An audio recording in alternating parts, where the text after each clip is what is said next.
বিরিয়ানিওয়ালা থেকে আমি নিয়ে নিয়েছি 220 টাকায় মাটন বিরিয়ানি। মাটনের সাইজটা দেখতে পাচ্ছেন, জাম্বো একটা মাটনের সাইজ, ঠিক আছে। সাথে দিয়েছে আনলিমিটেড রাইস, সাথে দিয়েছে আলু। তো বাইরে দাঁড়িয়ে নয়, আজকে খাবো ভেতরে। এর আগের দিন বাইরে দাঁড়িয়ে খেয়ে গেছি দিদি দোকানে। সো খেয়ে দেখা যাক। বিরিয়ানিটা এরকম দেখতেই পাচ্ছেন, বেশ মশলাদার, কিন্তু তো খেয়ে দেখা যাক।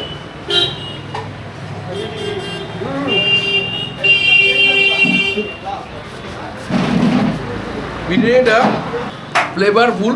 বিরিয়ানি যে ফ্লেভারগুলো থাকে, যেমন ঘিয়ের ফ্লেভার বেশ স্ট্রং, সাথে যে সমস্ত ইনগ্রিডিয়েন্টস দেওয়া হয়, যেমন হচ্ছে গোলাপ জল, কেওড়া জল, সেগুলো তো রয়েছেই। আর গরম মশলার গন্ধ কিন্তু রয়েছে। এই যে কেশরটা দেখতে পাচ্ছেন, এভারেস্টের কেশর দিদিরা ইউজ করেন। দিদি সঙ্গে সঙ্গে নিয়ে আসলো। আমি জানি না কি কি টেস্ট দেয় মাটনটাকে খেয়ে দেখি মাটনটা কতটা জুসি হয়েছে। এই দেখুন, জাস্ট মাটনটা এক আঙুল দিয়ে এরকম ছিঁড়ে গেল, দেখতে পেলেন। মাটনটা এবার ঢুকে নেই। বিরিয়ানি মটন নিয়ে তো আর কোনো কথা হবে না, জাস্ট অনবদ্য।